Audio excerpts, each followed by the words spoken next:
সেখানে নিরপেক্ষ কর্মকর্তা দেওয়ার জন্য আমরা বলেছি। জেলা প্রশাসন বিশেষ করে সেখানেও একইভাবে ব্যবস্থা গ্রহণ করতে হবে।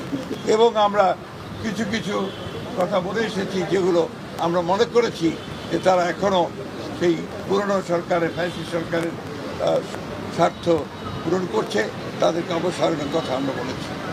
আমরা সেই সঙ্গে পুলিশের নিয়োগের ক্ষেত্রে বিশেষ করে যে সমস্ত আপনার নতুন করে নিয়োগ দেওয়া হবে বা আপনার পদোন্নতি দেওয়া হবে সেই ক্ষেত্রে একদম নিরপেক্ষ অবস্থা নেওয়ার কথা আমরা বলে এসেছি।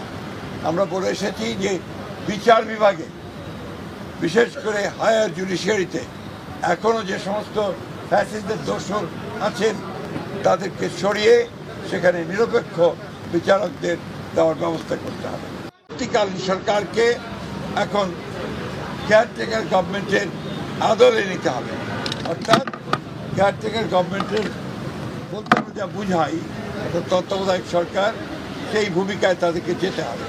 তো সেই জন্য প্রথমেই যে বিষয়টির প্রয়োজন হবে তা হচ্ছে প্রশাসনকে পুরোপুরিভাবে নিরপেক্ষ একটা ধারণা জনগণের মধ্যে তৈরি করতে হবে।